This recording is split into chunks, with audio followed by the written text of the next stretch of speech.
बैठक हुई थी और मंडी पार्लियामेंट की बैठक में हमने जो विधानसभा क्षेत्र के ओपिनियन लीडर होते हैं, जो अपने विचार रखते हैं, हमारे कांग्रेस पार्टी के संगठन के पदाधिकारी, उनसे विस्तृत चर्चा की। और विस्तृत चर्चा करने के बाद आज हमारे शिमला लोकसभा क्षेत्र के प्रत्याशी श्री विनोद सुल्तानपुरी जी जो यहाँ से है, शिमला पार्लियामेंट के सभी ब्लॉक कांग्रेस कमेटी के अध्यक्ष, जिला कांग्रेस कमेटी के अध्यक्ष, जिला परिषद के सदस्य, पूर्व हमारे विधायक, वर्तमान मंत्री, सबकी बैठक प्रदेश अध्यक्ष जिन्हें अभी बुलाई है। तो हमने उस बैठक में चर्चा करेंगे और चर्चा करने के बाद शिमला में, क्योंकि मंडी की रणनीति अलग होगी और शिमला की रणनीति अलग होगी, तो इस सिलसिले में इन बैठकों का दौर चल रहा है। हमारा ये मानना है कि 15 माह में हमारी सरकार ने आम जनता से जुड़े हुए लोगों के लिए कार्य किए, चाहे वो ओपीएस की बात है, और सबसे बड़ा कार्य जो हमने किया, जो महिलाओं के सम्मान में हमने प्यारी बहना योजना की शुरुआत 1 मई 2024 से स्पीति से की थी, फिर 25 फरवरी 2024 से लाहौल में की थी, फिर पूरे हिमाचल प्रदेश में की। उसमें चुनाव आयोग ने जो हमें फॉर्म भरने की अनुमति दी, हम चुनाव आयोग का भी धन्यवाद करना चाहते हैं। और जो भारतीय जनता पार्टी पहले ओपीएस को रुकवाने की कोशिश की, राजस्थान में इनकी सरकार जैसे ही बनी, हमने पहली कैबिनेट में ओपीएस दिया, इन्होंने पहली कैबिनेट में राजस्थान की सरकार ने ओपीएस वापस लेने की नोटिफिकेशन की है। हमने 1500 रुपया अपनी प्यारी बहनों को देने की बात की है। हमने कोई 15 लाख रुपया देने की बात नहीं की थी कि सबके खाते में 15 लाख रुपया जाएंगे।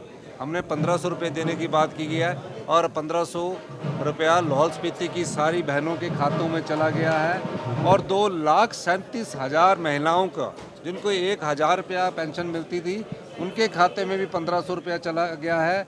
और जो फार्म भरे हैं, हम चुनाव आयोग से ये कहेंगे कि जो हमारी योजना है, ये किसान सम्मान निधि की तरह योजना है, वो सिर्फ 6,000 रुपया देते हैं। हम हमारी प्यारी बहना जो 18 साल से ऊपर की उम्र पार कर चुकी है, उसे साल का 18,000 रुपया दे रहे हैं।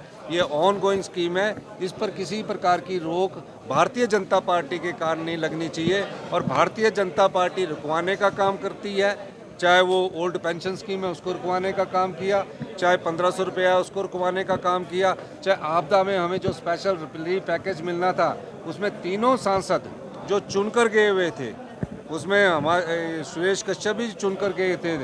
हम उनसे ये भी पूछना चाहते, जो तीनों सांसद चुनकर गए थे, कि स्पेशल रिलीफ पैकेज को रुकवाने का काम अगर किसी ने किया तो इन भारतीय जनता पार्टी ने किया।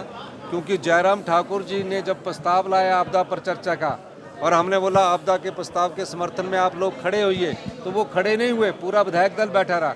और तीनों सांसदों से ये सवाल पूछा जाना चाहिए कि क्यों आप देश के प्रधानमंत्री और गृह मंत्री से एक मेमोरेंडम लेके हिमाचल के लिए स्पेशल आपदा राहत पैकेज के लिए क्यों नहीं मिले।